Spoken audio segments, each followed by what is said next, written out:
მოგესალმებით, დიდი მადლობა მობრძანებისთვის.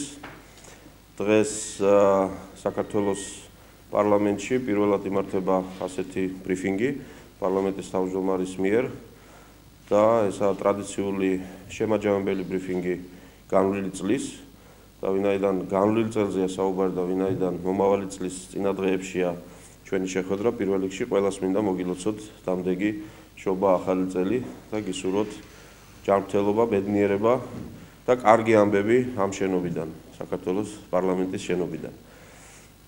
ჩვენ ახალმა პარლამენტმა მოგეხსენებათ მუშაობა დავიწყეთ სულ 2 თვის წინ. ეს იყო ძალიან მძიმე ნებებით აღსავსე ერთწლიანი პოლიტიკური მარათონის შედეგად ჩატარებული ოქტომბრის საპარლამენტო არჩევნების შედეგად შექმნილი პარლამენტი. ამ არჩევნებმა ძალიან ბევრი რამ განსაზღვრა ჩვენი ქვეყნისთვის.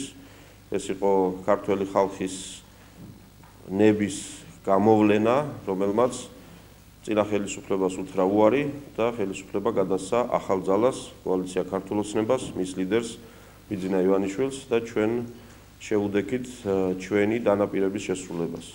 საქართველოს პარლამენტი ეს არის ის ადგილი, სადაც უნდა წყდებოდეს და წყდება და მომავალში გადაწყდება ყველა მნიშვნელოვანი საკითხი ჩვენი ქვეყნის ცხოვრების, მათ შორის პოლიტიკური პროცესებისთვის გარკვეული ჩარჩოს და სტანდარტის დამკვიდრება.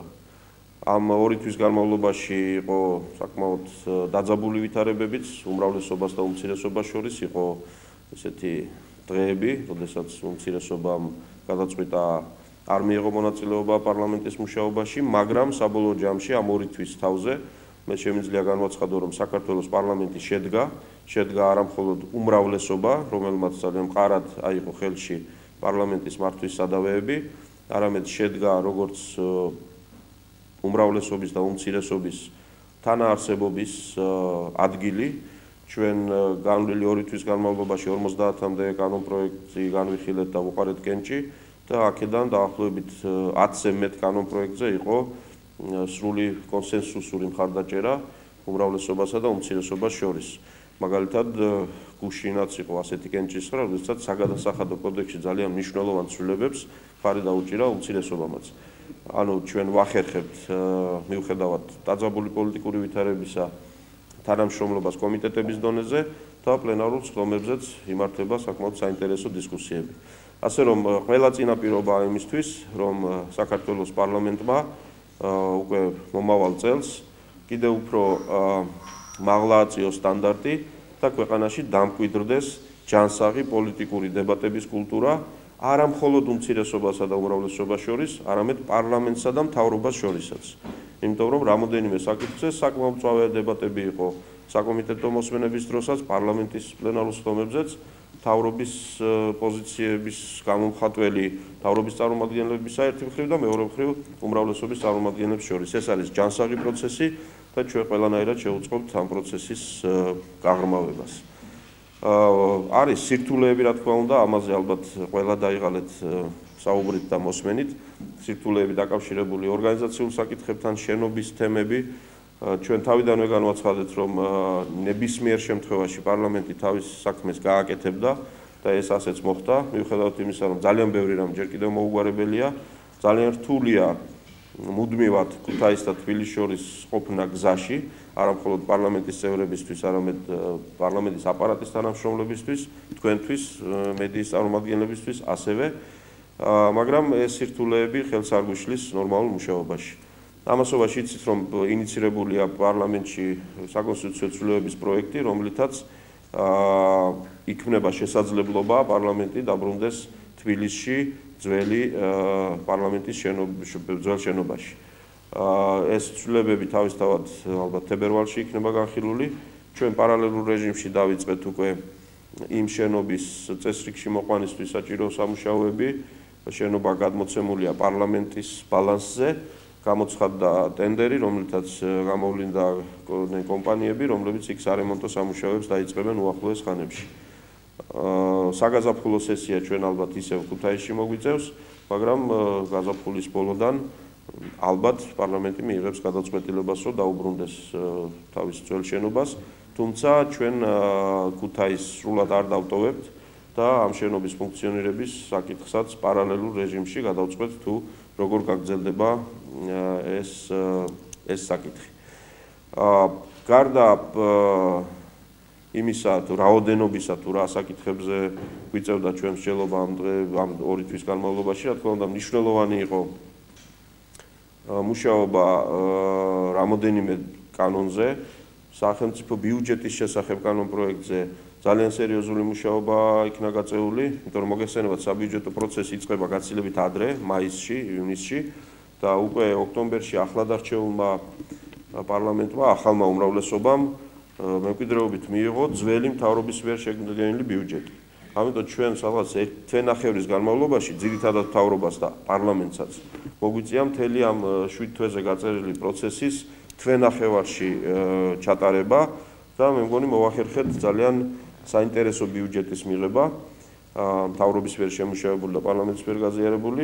ესაა ბიუჯეტი, რომელიც ეხმიანება კოალიცია ქართული ოცნების წინასაარჩევნო დაპირებებს და ამ დაპირებებში მთავარი და ცენტრალური იყო კონკრეტული ადამიანისთვის კონკრეტული შეღავათის მიცემა, კონკრეტული სარგებლის მოტანა და ამ ბიუჯეტმა სერიოზული ასე ვთქვათ აქცენტები გააკეთა ამ მიმართულებით. სოფლის მეურნეობის სფეროში მნიშვნელოვნად გაიზარდა საბიუჯეტო დაფინანსება, აქ სხვა გეგმებიცაა მოგეხსენებათ სხვა ტიპის ინვესტიციების მეშვეობით ამ მიმართულებით ნაბიჯების გადადგმა. ჯანმრთელობის დაცვის სფეროში დაგეგმილია და ამ ბიუჯეტმა უკვე ფინანსურად უზრუნველყო იმ პროგრამის შესრულება, რომელიც საყოველთაო დაზღვევას გულისხმობს ჯანმრთელობის სფეროში. ასევე ჩვენ საპენსიო საკითხებში წინასაარჩევნო დაპირებების შესაბამისად ამ ბიუჯეტმა გაითვალისწინა პენსიების ზრდა, ზოგან გათანაბრება, ზოგან დისკრიმინაციული მიდგომების აღმოფხვრა და ეს იქნება ძალიან მნიშვნელოვანი ნაბიჯი წინ. ასევე სერიოზული აქცენტები გაკეთდა იმ მიმართულებით, რომ საინვესტიციო გარემო გაუმჯობესდეს და დასაქმების საკითხს ნელ-ნელა ხელშესახები, ასე ვთქვათ, შედეგები მივიღოთ ამ მიმართულებით. იმიტომ რომ საბიუჯეტო თანხებით დასაქმებული ადამიანების რაოდენობის ზრდა ეს არ ნიშნავს დასაქმების პრობლემასთან გამკლავებას. ჩვენ უნდა უზრუნველყოთ კერძო სექტორში სამუშაო ადგილების შექმნა და აქეთაა მიმართული ეს ბიუჯეტი. მეორე ძალიან სერიოზული თემა, რომელიც პარლამენტის მსჯელობის საგანი გახდა, ეს იყო ამნისტიის თემა. მოგეხსენებათ პოლიტპატიმრების საკითხმა სერიოზული ნებათაღელვა გამოიწვია, ეს მოსალოდნელიც იყო, იმიტომ რომ ძალიან მტკივნეული თემაა და პარლამენტმა მოახერხა ამ საკითხზე დადგენილების მიღება, რომლითაც 200-მდე პატიმარს თუ პოლიტიკურ დევნილს მიენიჭა ეს სტატუსი და შემდგომ ისინი შეყვანილი იქნენ იმ კანონში, რომელმაც ზოგადად ამნისტია გამოაცხადა. ამ თემაზე ისევ დიდი ნებათაღელვა იყო. დღეს პარლამენტში შემოვიდა პრეზიდენტის მიერ ვეტო დადებული კანონ პროექტი, მან ხელი არ მოაწერა კანონს. იგი აქცენტს აკეთებს სწორედ პოლიტპატიმრების საკითხზე და მიიჩნევს, რომ დემოკრატიულ საქართველოში შეუძლებელი იყო ყოფილიყვნენ პოლიტიკური პატიმრები. ამ თემაზე დღევანდელ უმრავლესობა სხვა მოსაზრება გვაქვს და ცხადია ვრჩებით ამ მოსაზრებაზე. ეს აქცენტია კიდე სხვა კონკრეტულ საკითხებზე, თუ იქნებათ ინტერესი, ცხადია შემიძლია სიღრმეებში ჩავიდე. დღეს მოსალოდნელია ამ საკითხის განხილვა პარლამენტში. პრეზიდენტმა გამოაგზავნა თავისი ვერსია კანონ პროექტის, რომლიდანაც ამოღებულია პოლიტპატიმრების მუხლი და კიდევ რამოდენიმე მუხლი. პარლამენტი იმსჯელებს ამ თემაზე. მოსალოდნელია პირველ რიგში კენჭისყრა მის ვერსიაზე, თუ ეს ვერსია არ იქნა გაზიარებული, მერე პარლამენტი შეუდგება ვეტოს დაძლევის პროცედურას, ანუ პირვანდელი სახით კანონ პროექტისთვის კენჭისყრას, რომელსაც ჭირდება სიით შემადგენლობის 3/5. ასე რომ დღეს პარლამენტში ამ ბოლო დღეს საგანგებო სესიის საინტერესო დებატები და მოვლენები გველის. ამასობაში ბოლო დღეებს დაემთხვა კიდევ უფრო ჩემი აზრით მნიშვნელოვანი მოვლენა ჩვენს პოლიტიკურ ცხოვრებაში, რომელიც გუშინ პრემიერ-მინისტრმა ბიძინა ივანიშვილმა გააცნო საზოგადოებას. ესაა კოალიცია ქართული ოცნების გადაწყვეტილება მნიშვნელოვანი ბიძგი მისცეს საქართველოში პოლიტიკური პროცესების გაჯანსაღებას. ამის თაობაზე საკონსტიტუციო ცვლილების პროექტი შევა დღეს პარლამენტში, ინიცირებული უმრავლესობის მხრიდან. პრემიერ-მინისტრმა საკმაოდ დეტალურად განმარტა გუშინ მიზეზები და მიზნები ამ ცვლილებების. მან ბრძანა, რომ კოალიცია ქართული ოცნება არასოდეს არ ყოფილა დაინტერესებული პოლიტიკური რევანშით, მაგრამ ჩვენ ვერც იმას დავუშვებდით, რომ დაგვეხუჭა თვალი იმაზე, თუ რა ხდებოდა ამ ქვეყანაში ბოლო წლების განმავლობაში და რა სისტემა, რა რეჟიმი იქნა შექმნილი ნაციონალური მოძრაობის და მისი ლიდერების მხრიდან. ამიტომ ჩვენ არ და ვერ გავიზიარებდით იმ რჩევებს, რომ არჩევნების შემდგომ 2-3 ოქტომბერსვე გვეთქვა, რომ მორჩა ყველაფერი, დავივიწყეთ ყველაფერი, აგერ არის დემოკრატიული უმცირესობა, რომელმაც ქვეყანა ააყვავა და ახლა ჩვენ აყვავებულ ქვეყანას უნდა გავუძღვეთ წინ. ამიტომ გარკვეული დრო დაჭირდა იმას, რომ ძალიან ბევრი რამ გამხდარიყო აშკარა, კიდევ უფრო აშკარა მტკიცებულებებით გამაგრებული, როგორც ქართველი ხალხისთვის, ისე საერთაშორისო თანამეგობრობისთვის და რატომა პრემიერმა ბრძანა, რომ ის თulis და ეს იყო შემდგომ უკვე კონსულტაციები უმრავლესობაში დავთვლით, რომ ეს ეტაპი დასრულდა. ანუ რეჟიმი, სისტემა სრულად არის გამომზეურებული და ასე ვთქვათ გაშიშვლებული. და ამ ყველაფერმა თავი მოიყარა სწორედ 2004 წლის იმ საბედისწერო საკონსტიტუციო ცვლილებებთან დაკავშირებულ საკითხებში. საბედისწერო, იმიტომ რომ იმ ცვლილებებმა ააცდინა გზას ნაციონალური მოძრაობა და მისი ლიდერი, რომელიც დიდი ენთუზიაზმით და დიადი გეგმებით მოვიდა ხელისუფლების სათავეში და იქ ჩაიდო ის ნაღმი, რომლის ამოქმედებაზე თითქმის მზად იყო პრეზიდენტი და მისი ასე ვთქვათ გუნდი. ეს შეეხება კონსტიტუციის იმ პუნქტს, რომლის მეშვეობითაც პრეზიდენტს აქვს უფლება ნებისმიერ მომენტში უაპელაციოდ, უმიზეზოდ, იმიტომ რომ მას ეს ასე უნდა, დაითხოვოს მოქმედი მთავრობა და შემდგომ თუ პარლამენტმა მის მიერ შემოთავაზებული მთავრობა სამჯერ არ დაამტკიცა, მაშინ მან თავად დანიშნოს ის მისი მთავრობა და მთელი აღმასრულებელი ხელისუფლება, ასე ვთქვათ, დაიბრუნოს უკან. ეს ნიშნავს იმას, რომ ერთკაც პრეზიდენტს კონსტიტუციურად ეძლევა უფლება იგნორირება გაუკეთოს მოსახლეობის ნებას, რომელიც პერიოდისთვის წინ იყო გამოხატული და ამ გზით პრაქტიკულად კონსტიტუციური გადატრიალება მოახდინოს. და თან კონდეს გამართლება, რომ კონსტიტუცია მას ამის საშუალებას აძლევს. თან კონდეს გამართლება უცხოეთში, რომ აი მან როგორც ქვეყანაზე მზრუნველმა და დამაშვრალმა პატრიოტმა გაუშვა სახლში მთავრობა, რომელიც ასეთი ცუდია. და ზუსტად აქეთ იყო მიმართული საერთაშორისო ასპარეზზე მისი კამპანია დაწყებული იქედან, რომ ჩვენ სადაც წარსულში გვინდა დაბრუნება, თუ ჩრდილოეთში გვინდა მიბრუნება, თუ არ ვიცი, პირსისხლიანი რევანშისტები მოვედით და გვინდა ყველა ციხეში ჩავსვა და ასე შემდეგ. და ამ ვთქვათ, პიარული ფასადის შექმნის მცდელობა იყო სრულიად აშკარა. პრემიერ-მინისტრმა განაცხადა, რომ მას არ სურს უბსკრულის პირას მისული ხელისუფლება და პრეზიდენტი აქეთ გადაჭეხოს. იმიტომ რომ რეალურ ცხოვრებაში თქვენ წარმოგიდგენიათ, თუ ამ ცდუნებას ვერ გაუძლებდა პრეზიდენტი და თუ ჩათვლიდა, რომ ეს იყო ერთადერთი გამოსავალი სრული პოლიტიკური გაკოტრებისგან თავის დასაცავად და ამ ნაბიჯს გადადგამდა, რა თქმა უნდა, ამას მოყვებოდა გარკვეული პროცესები პირველ რიგში ქართველი ხალხის მხრიდან. და ვერც ის მთავრობა იქნებოდა იმ დაახლოებით 25 დღის განმავლობაში გულზე ხელდაკრეფილი, სანამ მას სახლში გაუშვებდნენ. ამასობაში ამ საშუალებას, რომ თვეების განმავლობაში ერთპიროვნულად შექმნილი მთავრობით ემართა ქვეყანა პრეზიდენტს, ამის საშუალებას მას აძლევდა კონსტიტუციის ის პუნქტი, რომელიც პარლამენტის დათხოვნას კრძალავს პირველი 6 თვის განმავლობაში. ეს თითქოს პარლამენტის დამცავი მექანიზმია, მაგრამ აი მახინჯი კონსტიტუციიდან გამომდინარე სინამდვილეში ეს გამოდიოდა და გამოდის პრეზიდენტის ხელშემწყობი მექანიზმი. იმიტომ რომ პარლამენტს ვერ ვითხოვ, ამიტომ არჩევნებს ვერ ვატარებ, ამიტომ ჯერ ხალხს ვერაფერს ვერ ვეკითხები და ამიტომ მართავს ქვეყანას ის მთავრობა, რომელიც მე გადავწყვიტე, რომ უნდა მართოს. ამასობაში ამ მოდელით ის რიგარეში არჩევნების, რომელიც შესაძლოა აპრილ-მაისში გამართულიყო, უნდა ჩატარებულიყო იმ ახალი მთავრობის პირობებში. აი ამ უბსკრულის პირას მივიდა პოლიტიკური პროცესი კონსტიტუციის და იმ ახინჯის სისტემიდან გამომდინარე. აი ამ მომენტში გადაწყვიტა კოალიციის ლიდერმა, კოალიციამ, რომ შევაჩეროთ ეს პროცესი. შევაჩეროთ ნაციონალური მოძრაობის ლიდერები ამ ძალიან არასწორ გზაზე და შევაჩეროთ ქვეყანა და არ დაუშვათ პოლიტიკური კრიზისი. გამოსავალი რაშია? აქ არის ორი მნიშვნელოვანი ინიციატივა.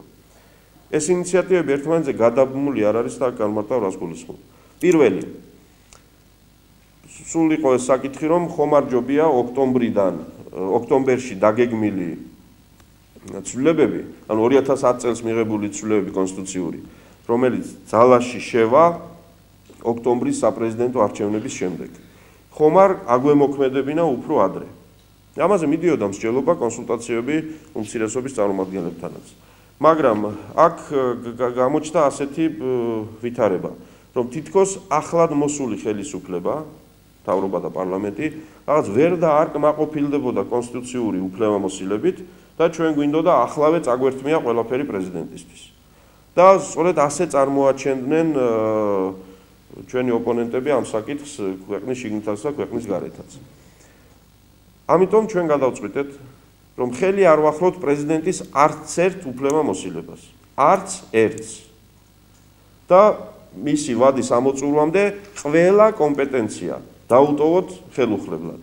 გარდა ერთისა, რომ მან ერთპიროვნულად ვერ შეცვალოს საქართველოს მთავრობა ქართველი ხალხის ნების გარეშე და ქართველი ხალხის ნებას ამ პროცესებში ცხადია გამოხატავს ხალხის მიერ არჩეული პარლამენტი. აი ერთადერთ ამ უფლებამოსილებას ართმევს პრეზიდენტს ჩვენს მიერ შეთავაზებული კონსტიტუციური ცვლილება. დანარჩენი ყველაფერი რჩება მას ვადის ამოწურვამდე. ამასობაში და ამის პარალელურად პარლამენტი ამბობს, რომ ეს 6 თვიანი შეზღუდვები დათხოვნის პარლამენტის არჩევიდან პირველი 6 თვე და საპრეზიდენტო არჩევნებამდე ბოლო 6 თვე ჩვენც ვიხსნით ამ იმუნიტეტს. და თუ პრეზიდენტი გადაწყვეტს, რომ მაინც ხდება რამე ისეთი ქვეყანაში, რომ ამ ქვეყანა უნდა იხსნას და ამიტომ მთავრობა შესაძლებელია, ჩვენ ვერვით კი ბატონო. ოღონდ ეს უნდა მოხდეს პარლამენტის დათხოვნის გზით, ახალი არჩევნების ჩატარების გზით და იმ ახალი არჩევნების შედეგად, ოღონდ რომელიც ტარდება მოქმედი მთავრობის პირობებში და არა პრეზიდენტის მთავრობის პირობებში, ხალხის ნება რაც იქნება, იმან განსაზღვროს ქვეყნის მომავალი. ეს რა თქმა უნდა მნიშვნელოვანი თემაა და როდესაც ჩვენ ამაზე ვსაუბრობთ, ჩვენ რაღაცა პოლიტიკური ალტრუიზმით არ ვართ დაკავებული, ჩვენ ამით ნაციონალურ მოძრაობას და პრეზიდენტს ვეუბნებით. თუ ამაზე წამსვლელი ხართ, კი ბატონო, და ვნახოთ პოლიტიკურად ვინ დარჩება მოგებული და ვინ დარჩება წაგებული.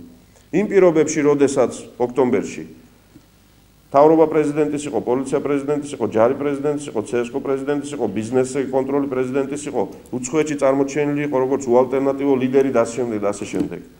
თუ იმ პირობებში ნაციონალურმა მოძრაობამ მიიღო ის რაც მიიღო, ნახოთ ამ ახალ პირობებში თუ ჩაატარებთ არჩევნებს, რას მიიღებთ. უნდათ საკუთარი თავის გამოცდა არასასათბურე პირობებში, ადმინისტრაციული რესურსის გარეშე. კი ბატონო, ჩავატაროთ.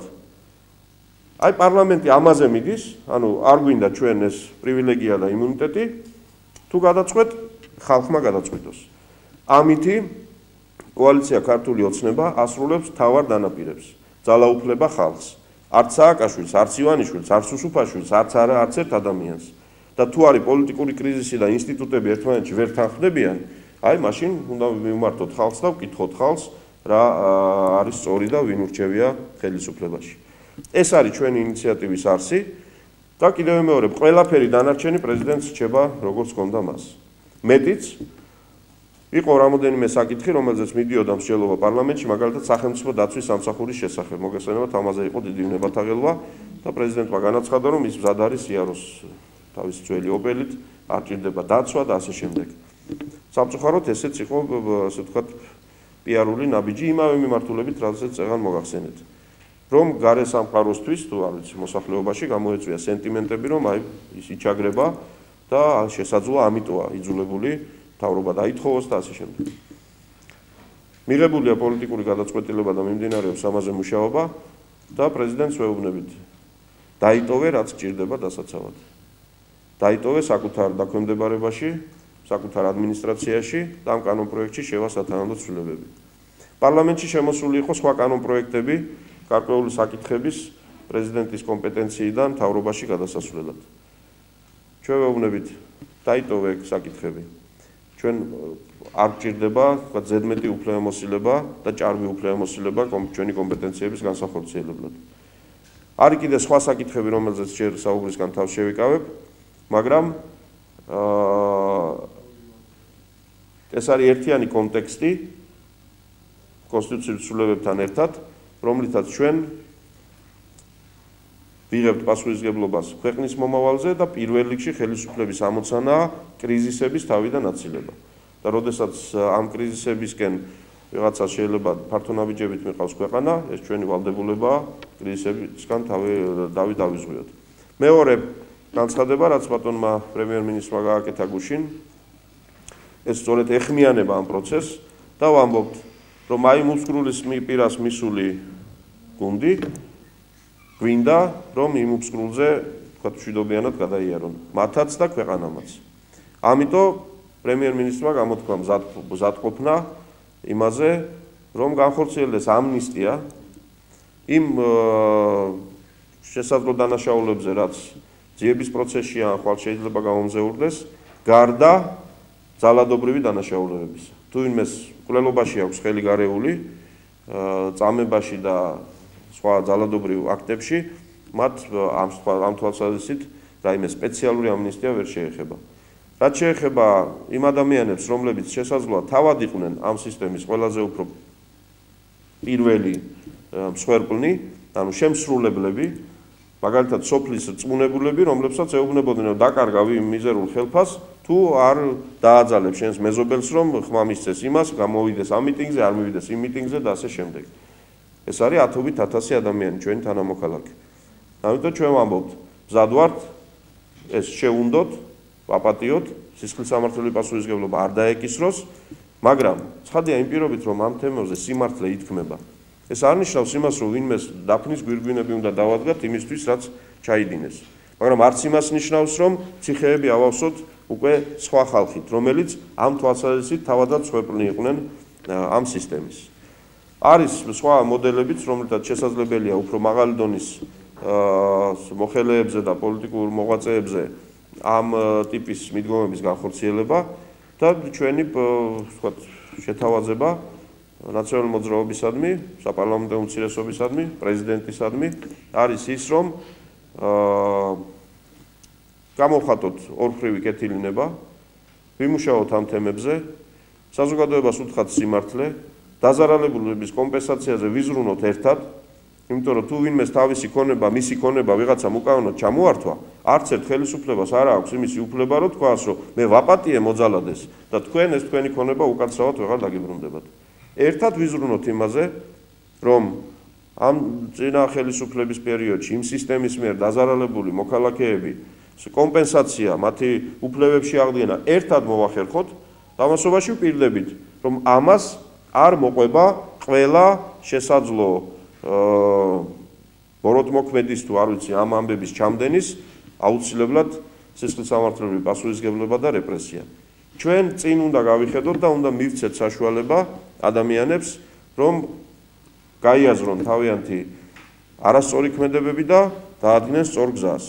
ადამიანს, რომელსაც ციხეში სვამენ, ისთვის სვამენ იქ, რომ რაღაცა 5 წელი, 10 წელი და გაიაზროს თავის დანაშაულის სიმძიმე და მერე დაუბრუნდეს საზოგადოებას, ხო? ჩვენ ველით, რომ ციხიდან გამოსული ადამიანი და გვინდა, რომ დაუბრუნდეს ნორმალურ ცხოვრებას.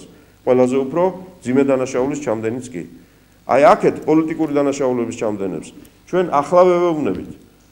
არ გვინდათ ციხის მეშვეობით თქვენი გამოსწორების ცდელობა. ეხლავე შევთანხმდეთ, რომ რაღაცეები იყო არასწორი და ახლავე გეძლევათ საშუალება დაუბრუნდეთ ნორმალურ ცხოვრებას.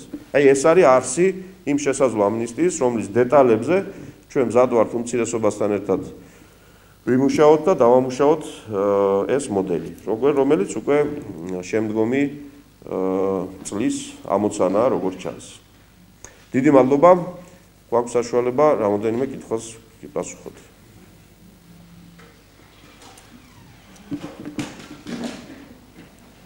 Din Majalate, საზოგადოებრივი მამაკაცები. ბატონო, თქვენ უკვე თავის საუბრეთ პრემიერის ინიციატივასთან დაკავშირებით, შეფასებას გააკეთეთ, მოგვიყვება საკითხები, თორემ იქნება კონსულტაცია როდის დაიწყებს უმრავლესობა ხელმოწერების შეგროვებას? უმრავლესობის ხელმოწერები ამ წუთშიც გრძელდება სხვა ოთახში, ასე რომ დაწყებულია და მალე დასრულდება. რაც შეეხება კონსულტაციებიც უკვე დაწყებულია.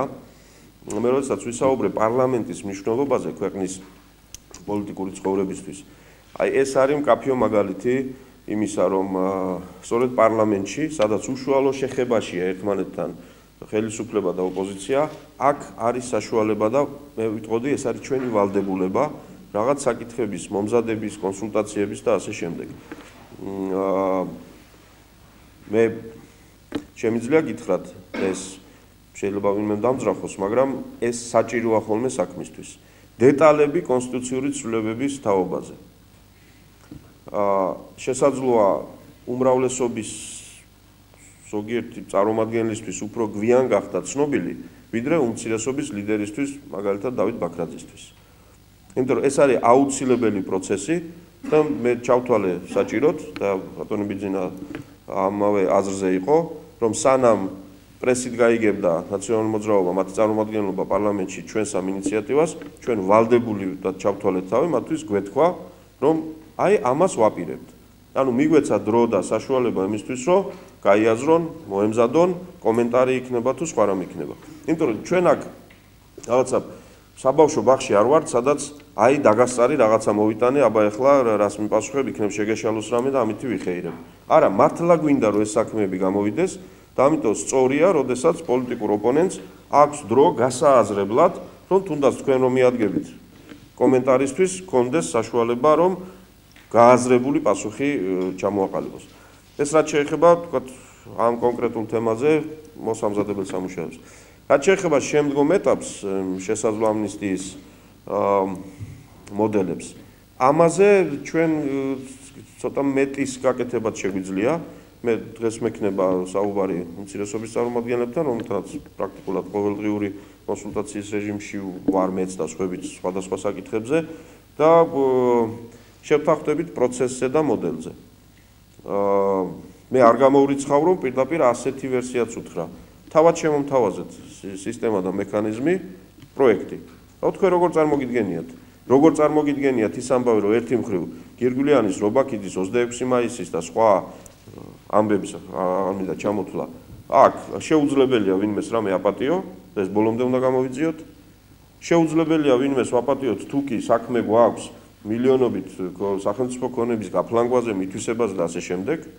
ამასოდეს შესაძლებელია ვიღაცას რაღაცა ვაპატიოთ, თუ კი მოინანიებს, თუ აღიარებს, თუ ბოდის მოუხდის იმ მეზობელს, თუ დღემდე რამე პრობლემები იყო. შევქმნათ ამისი მექანიზმები და ჩამოყალიბდეთ. შესაძლოა, მე არ ვამბობ უკვე თავაზობ ამას, მაგრამ შესაძლოა იქეთ შევთავაზო, რომ თქვენ მითხარით როგორ მოვუარო ამ პრობლემებს. რა თქმა უნდა, არ ველი იმას, რომ ისინი მეტყვიან, რომ მოდი გამოვაცხადოთ, რომ რაღაც არ ვიცი 27 დეკემბრამდე თუ კი ვინმეს რამე ჩაუდენია ნაციონალური მოძრაობის წარმომადგენელს, ყველას ყველაფერი ეპატიოს. არ იტყვიან თვითონვე ამას. იმიტომ რომ იციან, რომ ეს არასწორია, შეუძლებელია და ასე არ გამოვა. ასე რომ კონსულტაციები ინტენსიურ რეჟიმში გაგრძელდება უახლოეს დღეებში.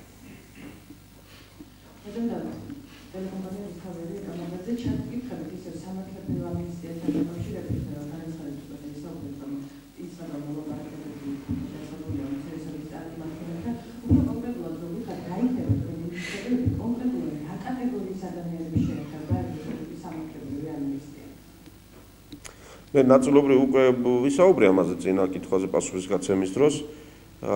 ჩვენ ვამბობთ, რომ მზად ვართ არაძალადობრივი დანაშაულების, გადაცდომების, პრობლემების თაობაზე ვისაუბროთ რამე წინაპირობების გარეშე. რომ ეს აუცილებლად არ შეეხება ყოფილ მინისტრს, ან აუცილებლად შეეხება ყოფილ მინისტრს თუ არ ვიცი ვის, ამითი არ მივდივართ ჩვენ. ჩვენ მივდივართ პრინციპით იმის თაობაზე, რომ ვინაიდან სისტემამ, რეჟიმმა, იმ არასწორმა ამბებმა, რასაც 2004 წლის თებერვალში კონსტიტუციურად ჩაეყარა საფუძველი, ამ სისტემის და რეჟიმის არასწორობა თუ შეცდომები ერთად გავიაზროთ, მათაც ვთავაზობთ, რომ ეს გაიაზრონ და ამ საფუძვლიდან, ამ პირველი ნაბიჯიდან გამომდინარე, ვისაუბროთ იმაზე, როგორ წავიდეს ქვეყანა წინ. ამიტომ რაიმე წინაპირობა და დათქმა ამ შემთხვევაში ჩვენგან არ არსებობს, კიდევ მეორე, გარდა ძალადობრივი დანაშაულებებისა და ასევე იმ პრინციპისა, რომ თუ იმ სისტემის მიერ დაზარალებული კონკრეტული მოქალაქე ყავს, ჩვენ კიდევ მეორე მას ვერ ვეტყვით, რომ აქ პოლიტიკური ამნისტია ან რაღაცა შერიგებაა და ამიტომ უკაცრავად თქვენი ყოფილი მაღაზია ვეღარ დაგიბრუნდებათ, ან თქვენი ნაკვეთი, რომელიც თქვენი იყო და ვიღაცამ წაგართვა, ამიტომ ვერ დაგიბრუნდება. ანუ აქ არის დაზარალებულის საკითხი და დაზარალებულის ხარჯზე, კონკრეტული მოქალაქის ხარჯზე, ვერანაირ პატიებაზე ჩვენ ვერ ვისაუბრებთ, იმიტომ რომ ეს იქნებოდა უპატიებელი პატიება, ხო? აი ამის გარდა ჩვენ ვამბობთ, რომ მზად ვართ ყველაფერზე სასაუბროთ. ამასობაში ველით სათანადო გააზრებას მათი მხრიდანაც გააზრებას პროცესის, ანუ თუ არ სურთ ამ მიმართულებით წასვლა, ნაწილს არ სურს, ან არ ვიცი, ამბობენ რომ შესათანხმებელი ჩვენთან არაფერი აქვს, ან ამბობენ რომ უპატიებელი არაფერი ჩაუდენიათ ჩვენს წინაშე არა, ქართველი ხალხის წინაშე და ამბობენ რომ პირიქით ჩვენ ვართ ის ხალხი, ვინც ვაქცევთ ამ ქვეყანას და მათ პირიქით რაც შეიძლება მალე უნდა მიეცეთ საშუალება რომ ქვეყანა ისე ფართო ნაბიჯებით წაიყვანონ პროგრესისკენ, ნუ აქ უკვე რაიმე შეთანხმებას და ამნისტიაზე საუბარი, რა თქმა უნდა, შეუძლებელი და რთული იქნება. ტელეკომპანია მაესტრო თამარი ლუიძე გათვალა დავით ახსენეთ კონსულტაციები, მოსალოდნელია თუ არა მორიგი დათმობა და პოლიტიკური გადაწყვეტილება ამნისტიის კანონპროექტზე, პოლიტიკების საკითხზე, ისევე როგორც ეს დაცვის სამსახურთან დაკავშირებით მოხდა და კიდევ ერთი ბიზნესმენიშვილმა რამდენიმე დღის წინ ახსენა, რომ მის მზადაა საკუთარი ფინანსებით დააფინანსოს საჭიროების შემთხვევაში არჩევნები. შეგვიძლია ეს საკითხი დღის წესრიგშია. ბოლო საკითხი არც არასდროს ყოფილა დღის წესრიგში. ცხადია ეს იყო პოლიტიკური განაცხადი და არა რეალური განაცხადი, რომ ვინმე აპირებს არჩევნების დაფინანსებას. უბრალოდ ეს იყო პასუხი იმაზე, რომ აი არჩევნები ხო ძვირი ჯდება და ეს რიგარეში არჩევნები რა გვინდა იქნებ დავავიცილოთ თავიდან. ჩვენ ყოველი გადაწყვეტილების მიღებისას უნდა გავიაზროთ შესაძლო ალტერნატივების სიძვირე თუ სიიაფე. რაჯობია ქვეყანა რაიმე პოლიტიკური კრიზისში შევიდეს და მოვანგრიოთ აქაურობა, რომელიც არაერთხელ გვიქნია 22 წლის განმავლობაში, თუ ცივილიზებული გზით, როგორც ნორმალურ ქვეყნებში ხდება, თუ კრიზისია, მაშინ ჩატარდეს არჩევნები. იმიტომ რომ თუ განმუხტვა საჭირო ვითარების, ამ დროს არჩევნები რას ნიშნავს? იმას კი არ ნიშნავს, რამდენ პროცენტს მიიღებს კოალიცია ქართული ოცნება და უსუფაშვილი იჯდება თუ არა ამ სკამზე. ეს არ არის არჩევნები. არჩევნებში რა ხდება? ხალხს ვეკითხებით. იმ ვითარებებში, როდესაც არის კრიზისი და გამოუვალი ვითარებები, საქმეში ერთვება ის, ვინცაა ხელისუფლების წყარო. თუ პრეზიდენტი და პარლამენტი, თუ მთავრობა და პრეზიდენტი, ან ვინმე ასეთი ამ დანაწილებული ხელისუფლების ქვედანაყოფები ვერ თანხმდებიან, მაშინ ბუნებრივად მიდიან და ეკითხებიან იმას, ვინც უნდა გადაწყვიტოს თუ ან მართალი. ამიტომ არჩევნებში ის დროს იმ თანხების დათვლისას, შესაძლო ხარჯების დათვლისას უნდა გავიაზროთ, თუ ეს არ ვქენით, მაშინ რა პრობლემამდე მივდივართ. თუ შეუთავსებლობაა მთავრობასა და პარლამენტს შორის და თქვა მთავრობის მოტანილ კანონპროექტებს პარლამენტი არ იღებს, ამისი უარყოფითი შედეგი რამდენია? იმიტომ რომ პოლიტიკა ვერ ტარდება რაღაც სფეროში. ასე რომ ამ საკითხებზე აქვს საუბარი. რაც შეეხება მას დათმობას და ასე შემდეგ, არის საკითხები, რომელშიც კონსულტაციები თუ კომპრომისები არის აუცილებელი, ისევ და ისევ ანალიზის და აწონ-დაწონის თვალსაზრისით. მაგალითად, დაცვის სამსახური თუ გადმოდის მთლიანად პრემიერ-მინისტრის დაქვემდებარებაში. ეს არ ნიშნავს იმას, რომ პრეზიდენტს ვინმე დატოვებდა დაცვის გარეშე. რა თქმა უნდა არ იქნებოდა ასე. მაგრამ თუ მეორე მხრიდან ხედავ გარკვეული არ მინდა სიტყვები ვიხმაროთ ახლა დღეს კიდე დავძაბო ვითარება. მაგრამ იმ ტიპის განცხადებები, რომ ქუჩაში ფეხით ვივლი და აი ახლა უცხოეთმა დამიცვას და ასე შემდეგ, ამ დროს კეთდება ასე ვთქვათ ანალიზი. ანუ აქედან და ოქტომბრამდე რა გვირჩევია?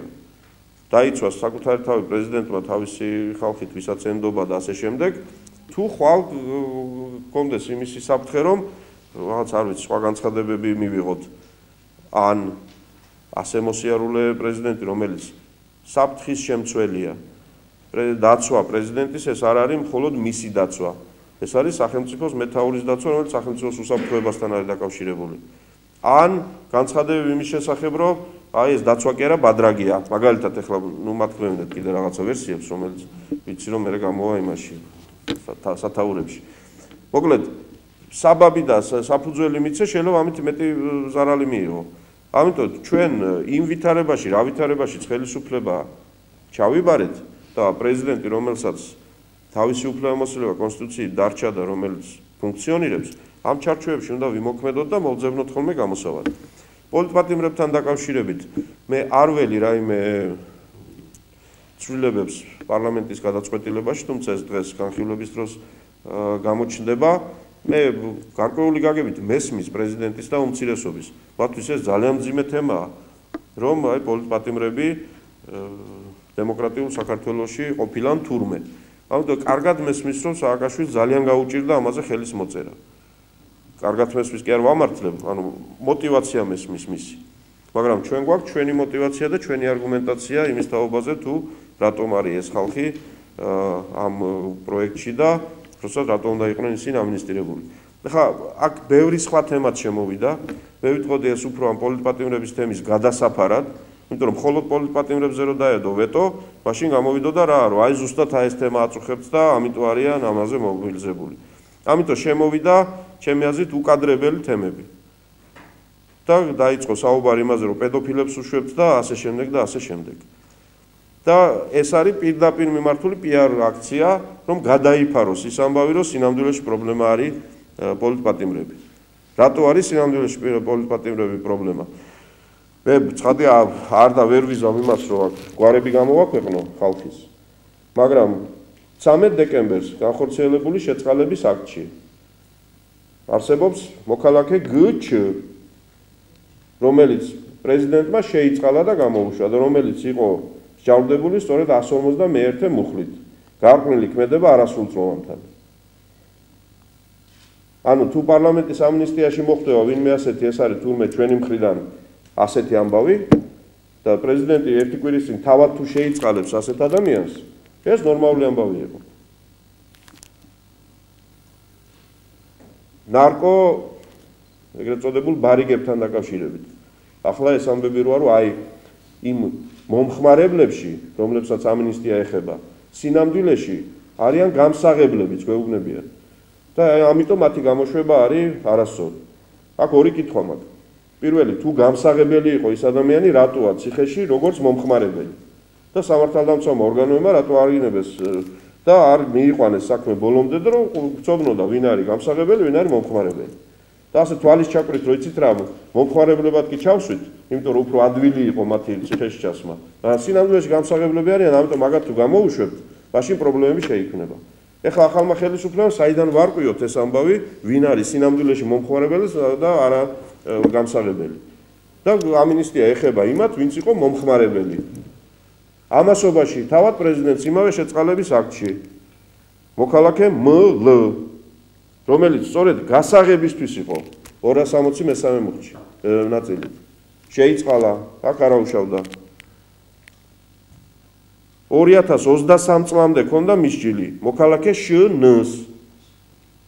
2023 წლამდე უნდა ყოფილიყო და იყო გასამართლებული სწორედ ამ დანაშაულისთვის. შეიწყალა. რო აღარ გავაგრძელებ ამ სიას. ამიტომ ეს ატეხილი აჟიოტაჟი, რომ ჩვენ ვითომ რაღაცა იმას უშვებთ გარეთ. კიდე სხვა ამბებიც იყო იქ, რომ აი გამოუსწორებელი ხალხი და რომ არა ადამიანები და ასე შემდეგ. ასეთი დამოკიდებულება არის უბრალოდ მიუღებელი და დაუშვებელი ადამიანების მიმართ. ერთი მხრივ თავს ვიწონებთ, რომ სიკვდილის დასჯა გაუქმდა ქვეყანაში და მეორე მხრივ გამოვა პრეზიდენტი და ფაქტიურად ნანობს იმას, რომ ვიღაცა ჯერ კიდე ცოცხალია. იმიტომ რომ თუ ის ესე იგი არის გამოუსწორებელი და ასე შემდეგ. ახლა ცოტა ღირებულებებზე და ამ თემებზე საუბრისას მეტი დაფიქრება გმართეს.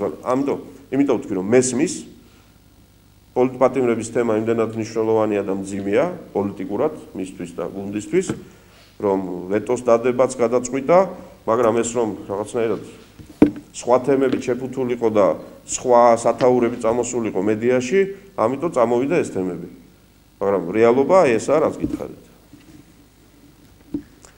დიდი მადლობა. ერთი კითხვა კიდევ და კიდევ ვის უნდა? ორი შეკითხვა, კაი. 11 მაშინ ესე იგი საკითხი. მოკლე კითხვები და კაი, ჩემი ბრალია გზელ პასუხებს ვიძლევ.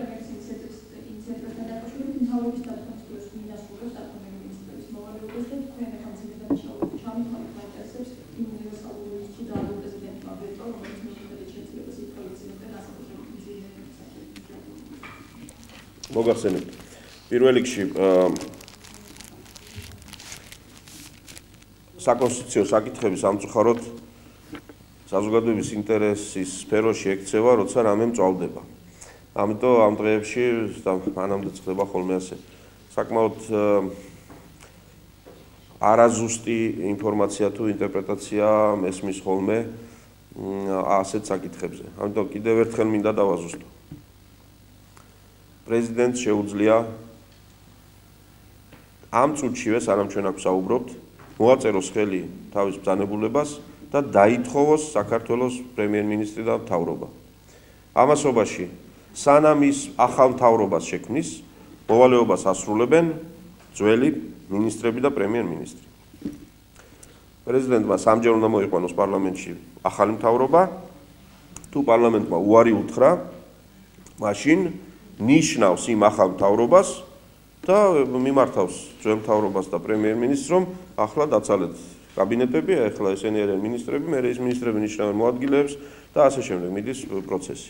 ისე რომ პარლამენტს აღარაფერს აღარავინ არ ეკითხება. რაც შეეხება კონკრეტული მინისტრის გათავისუფლებას, პრეზიდენტს აქვს უფლება გაათავისუფლოს თანამდებობიდან 3 მინისტრი მთავრობიდან, იმ მახინჯი კონსტიტუციიდან გამომდინარე. ასეთ შემთხვევაში იმ გათავისუფლებული მინისტრის მოვალეობას ასრულებს მისი მოადგილე. სანამ დაინიშნება ახალი მინისტრი. ასე რომ მინისტრის გათავისუფლება ერთი თემაა, მთავრობის დათხოვნა მეორე თემაა, პარლამენტის დათხოვნა მესამე თემაა. პრეზიდენტის იმპიჩმენტის პროცედურა აჩერებს პარლამენტის დათხოვნის უფლებას პრეზიდენტის, მაგრამ პრეზიდენტის იმპიჩმენტის პროცედურა თუ ის პარლამენტში დაწყებულია, ვერ აჩერებს მის უფლებას დაითხოვოს მთავრობა. ანუ მთავრობა მოქმედი მოდელით 24 საათიან რეჟიმში არის მუდმივი საფრთხის ქვეშ. მას ვერაფერი ვერ აჩერებს გარდა იმისა, რომ პრეზიდენტი არ აწერს ხელს რაღაცას. კიდევ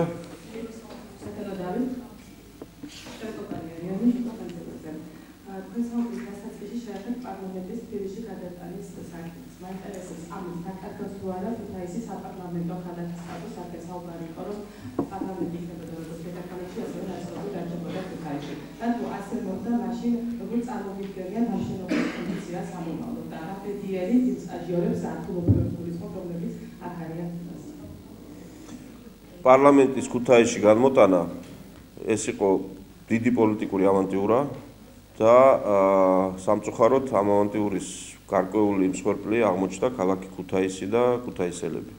იმიტომ რომ ამ ემოციური რიტორიკის ფონზე აი პარლამენტი ქუთაისში იქნება და ამითი საპარლამენტო ქალაქი გახდება, აქ მოხდება აყვავება ცხოვრების და ასე შემდეგ.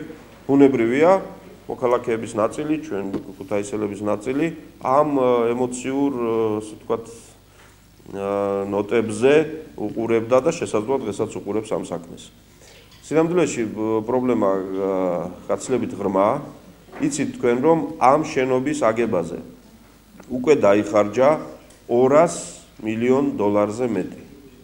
ქალაქ ქუთაისის წყალმომარაგების პრობლემის, კანალიზაციის პრობლემის და ისეთი პრობლემების მოგვარებას, რომელსაც ამ ქალაქში 10 წლეულებია არაფერი ეშველა, ჭირდებოდა ამ თანხის მესამედი. ასე რომ ქუთაისელებზე მზრუნველი მთავრობა ქუთაისელებისთვის ცოტა სხვა რამეს გააკეთებდა ამ თანხით, ეს ერთი. მეორე, პოლიტიკური პროცესები ქუთაისში აყვავდებაო. ქუთაისში პოლიტიკური პროცესები მაშინ აყვავდება, როდესაც ქუთაისელებს მიეცემათ საშუალება თავად მართლა აირჩიონ თავისი საკრებულო, თავისი მერი და ქალაქს მართლა კონდეს თავისი შემოსავლები, ქონება, რომელსაც თავისუფლად განკარგავს. ანუ თვითმმართველობის გზით უნდა მოხდეს პოლიტიკური ცხოვრების აყვავება და არა პარლამენტის იმპორტირებით დედაქალაქიდან სადმე. თანამშრომლებს რაც შეეხება. როდესაც საუბარია ადგილზე დასაქმებულ, აქ პარლამენტში დასაქმებულ პირებზე, უნდა ვისაუბრობ და მე პირადად როგორც პარლამენტის თავმჯდომარე პარლამენტის წევრი ვალდებული ვარ ვიფიქრობ თელ ქვეყანაზე, ხო? ეს ხომ ბლეფია, ტყუილია, რომ ვითომ ამითი სამუშაო ადგილები შეიქმნა. რამდენი სამუშაო ადგილიც იკარგება თბილისში, იმდენი იქნება ქუთაისში. ანუ რა გამოდის, ესე იგი თბილისელებს უთხრათ, რომ არაუშავს დაკარგეთ თქვენ სამუშაო ადგილები, იმიტომ რომ ქუთაისში ხო ვიღაცა საქმდება. ეს ხო არასწორი მიდგომაა. ამით სამუშაო ადგილები არ იქმნება. სადღაც იკარგება, სადღაც იქმნება. და უამრავი თანამშრომელი ამ პარლამენტში თბილისიდან ქუთაისში გამოყვა ამ საქმეს. გასაგებია, სწორედ დასაქმების პრობლემა იმდენად რთულია თბილისშიც და ქუთაისშიც, რომ ადამიანები წავიდნენ ამ სხერფზე და თვეების განმავლობაში აი ამ გაჭირვებით ცხოვრობენ, ოღონდ სამსახური არ დაკარგონ. ხო ნახეთ, პარლამენტის არ ვიცი 3/4 მეტი თუ არა გამოყვა შენობა საკეთ. იმიტომ რომ სხვა გზა იმ ხალხსაც არ აქვს, რომ თავიანთი ოჯახი არჩინონ. ამიტომ ახლა ისინი რადგან თბილისელები არიან, გაუშვათ სამსახურიდან, ვინც ამბობს რომ ვიმუშავებ, მე არ მივდივარ არსად. არც ხომ ეს შეიძლება. ამიტომ სხვა პროექტები აქვს საჭირო, საინვესტიციო პროექტებია საჭირო, მართლა დამატებითი სამუშაო ადგილების შექმნაა საჭირო და არა ხონელების ან ლაგოდეხელების ხარჯზე. და ამას სჭირდება ქუთაისის სამრეწველო პოტენციალის აღორძინება, იმ კვალიფიციური მუშახელისთვის სამუშაო ადგილების შექმნა, ესაა საჭირო. ის თავისუფალი ეკონომიკური ზონა რო შექმნა, მე რაც ვიცი, 2-3 სერიოზული ინვესტორი უკვე ინტერესდება და იყურებიან აქეთ. ეგ იქნებოდა დასაქმება და ეგ იქნებოდა ქუთაისელებისთვის ხელის შეწყობა. ამ შენობასაც მე დასაწყისში ვთქვი, ჩვენ არ ვაპირებთ რომ შენობას ბოქლომი დავადოთ და წავიდეთ. ამიტომ ამ შენობის ფუნქციონირებით რა სარგებელიც უნდა ენახა ქალაქს, ქალაქი იმ სარგებელს ნახავს. ეს იქნება ჩამომსვლელი თუ რესტორანში შემსვლელი თუ ბინის დამქირავებელი თუ არ ვიცი, თვითონ დასაქმება ამ შენობაში რაც იქნება. ამაზე ჩვენ მუშაობთ რამოდენიმე ვერსიაზე, რამოდენიმე მიმართულებით. ამ წუთის რომ გითხრათ რომ აგეროს რაიმე ბოლომდე მიყვანილი ასე არ არის, მაგრამ არ მოხდება ისე, რომ აქ ბოქლომი დაედება შენობას და ვიტყვით რომ ხო აღარ გჭირდება ეს ამხელა შენობა და დაივიწყეთ რომ აქ რაიმე ხდებოდა.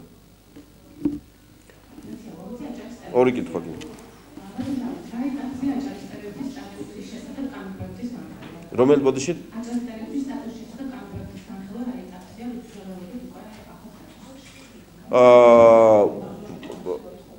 მაგ საკითხზე მიმდინარეობს მუშაობა კომიტეტებში.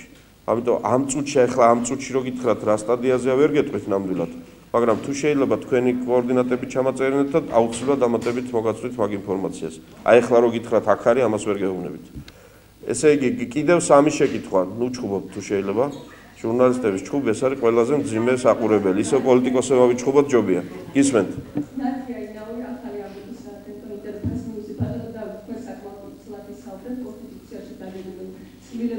თუმცა კოალიცია ქართული ოცნება კონსტიტუციისთვის საჭირო ხმათა რაოდენობას არ გვხვდება და პარლამენტში წარდგენილი ქართული ოცნების დეპუტატი და იმ დეპუტატების უკვე წავიდა ერთიანი ნაციონალური მოძრაობიდან კონსტიტუციისთვის საჭირო ხმათა რაოდენობას ვერ აგროვებთ. მაინტერესებს აპრიორი ეს ნიშნავს თუ არა იმას, რომ თქვენ გაქვთ თანხმობა ერთიანი ნაციონალური მოძრაობიდან, რომ ისინი დაუჭერენ კონსტიტუციის ამოძრავის ხარჯს და კონსულტაციების ფარგლებში გაიწვა მათი მხრიდან, მათ შორის საპარლამენტო ასოციაციის მხრიდან. და კიდევ ერთი საკითხი უნდა რომ დაასრულოთ. მეორე მოსმენისთვის უკვე დაბრუნდა სპეციალური გათვის სამსახურში კანონში შეტანილი ცვლილებების პროექტი. რა მოდელზე შეთანხმდით? მას თავიდან ბოლომდე განკონტროლებს პრეზიდენტი, როგორც ეს არის მოქმედი კანონმდებლობით, ხოლო ის ქვედანაყოფი დარჩება მის კონტროლში, ვინც ხელმოსილი იყო. გასაგებია მოდელი რომელიც არის შეთანხმება გულისხმობს იმას, რასაც ჩვენ თავიდან ვთავაზობდით პრეზიდენტს, რომ მის კონტროლს დაექვემდებარება მხოლოდ მისი პირადი და მისი ოჯახის წევრების დაცვის ქვედანაყოფი. მხოლოდ პირადად პრეზიდენტის და მისი ოჯახის წევრების დაცვის ქვედანაყოფი დაექვემდებარება მის კონტროლს, მის ადმინისტრაციას. დანარჩენი დაცვის სამსახური ყველა სხვა პირების თუ ობიექტების ეს იქნება იმ სამსახურში, რომელიც დაექვემდებარება პრემიერ-მინისტრს. ესაა შეთანხმების ფორმულა. ეგ ნაწილია ამ პროცესის, იმიტომ რომ ამ გაყოფის დროს ეს კანონში ცხადია თანხები არ იწერება, ეს უკვე არის შემდგომი ეტაპი, როდესაც მოხდება ამის გარკვევა. უმრავლესობას რაც შეეხება, ჩვენ არ ვუკავშირებთ ამ საკონსტიტუციო ცვლილებებისადმი ნაციონალური მოძრაობის მხრიდან მხარდაჭერას ან მხარის არ დაჭერას რაიმე სხვა თემებს.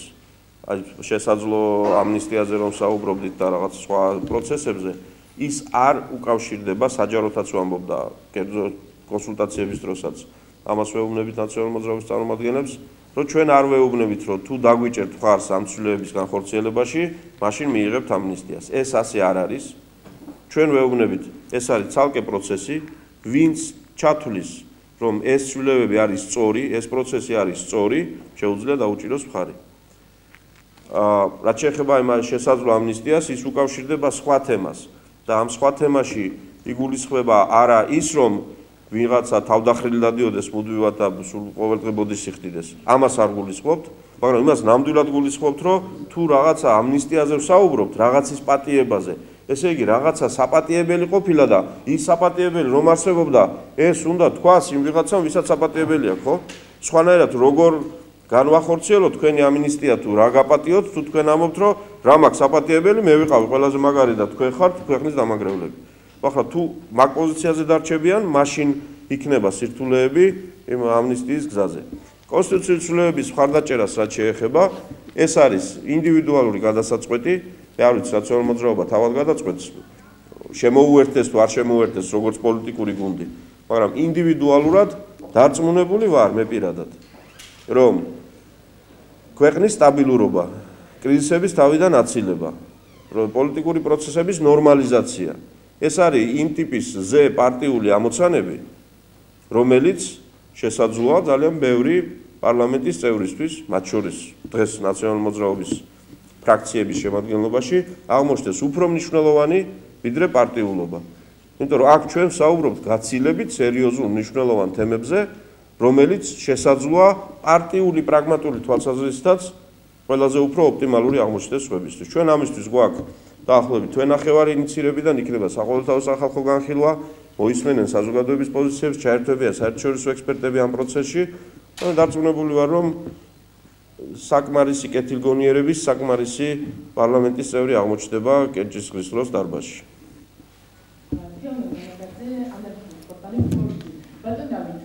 სამი დეპუტატი პარტიალიჟავა დავით საყვარელიძე და როლან ახალია არიან მოგვიანებით დაკითხვაზე, თუმცა ისინი აცხადებიან და აცხადებენ, რომ საჯარო კითხვენ კითხვების დასვა.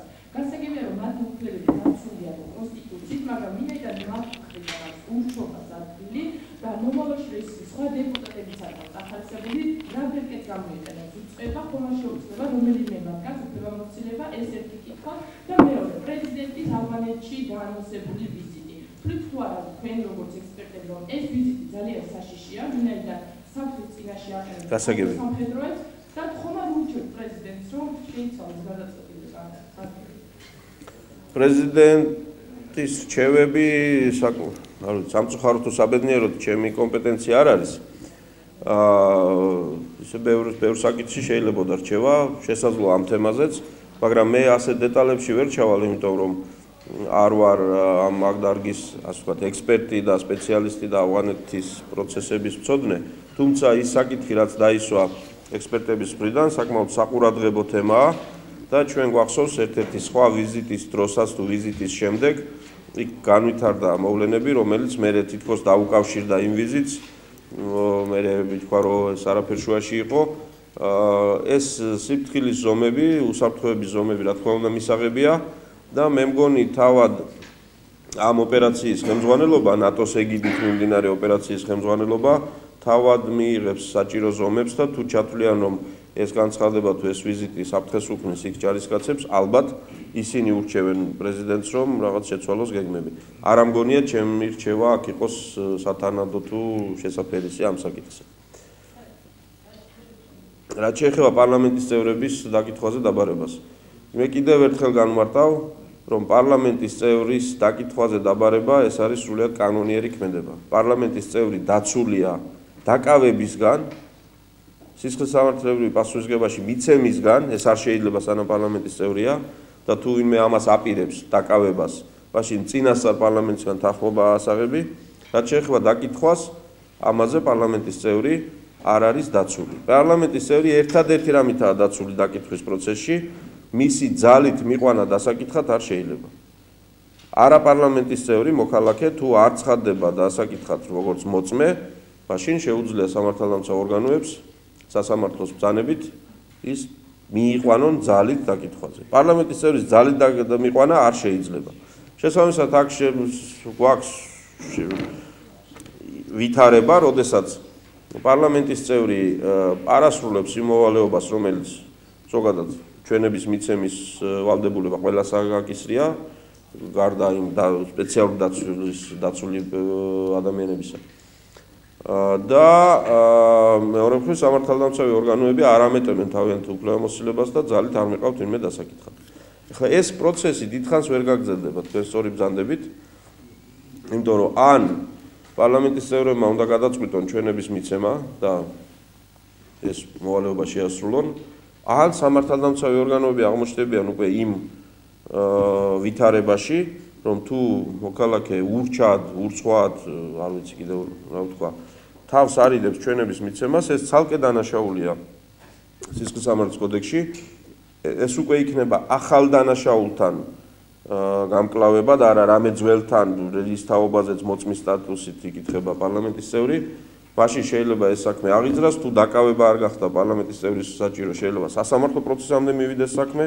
ამ მუხლისთვის ჯარიმიდან 3 წლამდეა მე მგონი სასჯელი.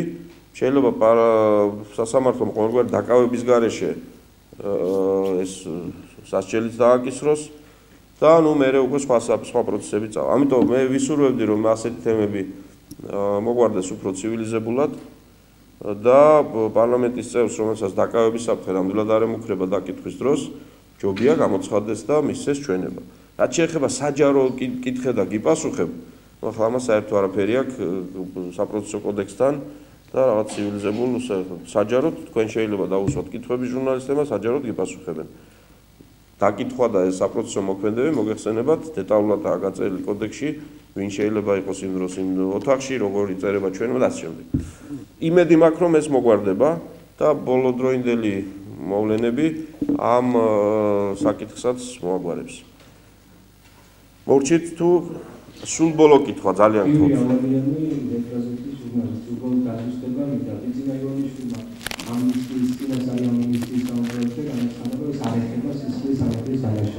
არა ეს არ უთქვამს მას. მან თქვა ძალადობრივ დანაშაულს არ შეეხება. სისხლის სამართლებრივ დანაშაულია ყველა დანაშაული, ხულიგნობაც და მკვლელობაც, მან თქვა ძალადობრივ დანაშაულს, მკვლელობას და ასე შემდეგ. ესენიც სისხლის სამართლის დანაშაულებია, მაგრამ მას არ უთქვამს, რომ არ შეეხება სისხლის სამართლის დანაშაულს.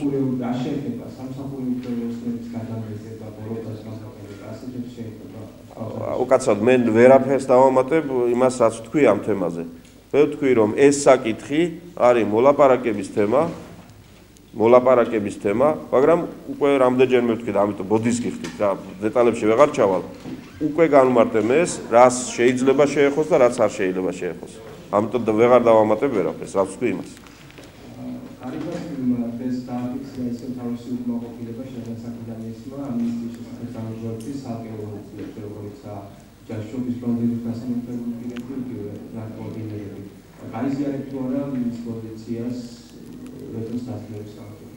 ეს პროცესი ამნისტიის კანონ პროექტზე მუშაობის პროცესი რა თქმა უნდა გულისხმობდა მთავრობასთან და პირველ რიგში შინაგან საქმეთა სამინისტროსთან კონსულტაციებს, ძალიან ინტენსიური კონსულტაციები იყო და ეს არის სწორედ ჯანსაღი პოლიტიკური პროცესის შემადგენელი ნაწილი, რომ ყველა საკითხზე ყოველთვის ვერ იქნება სრული კონსენსუსი.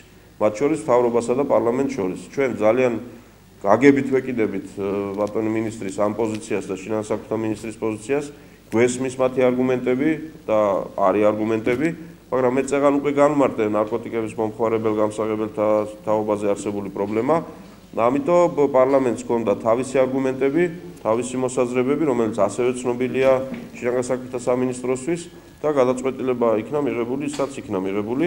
მე მივესალმები იმას, რომ მთავრობასა და პარლამენტს შორის იყოს ჯანსაღი დებატების და კამათის ვითარებაც, მაგრამ ცხადია პარლამენტის და მთავრობაც გადაწყვეტილების მიღების შემდეგ ერთნაირი გულმოდგინებით შევასრულებთ ამ გადაწყვეტილებებს, მათ შორის იმასაც, რასაც შესაძლოა პროცესში არ და ვერ ვეთანხმებოდით. ეს არის კარგი და მე მგონი ვერ გაიხსენებთ მაგალითს, რომ უწინ წინა დროში ვანო მერაბიშვილს დაეჩივლოს, რომ აი მე კი არ ვთვლიდი ასე საჭიროდ თუ სწორად, მაგრამ პარლამენტმა ასე მიიღო. აი ის იყო არასწორი. ეხლა არის სწორი. მადლობთ, კარგად გრძანდებოდეთ.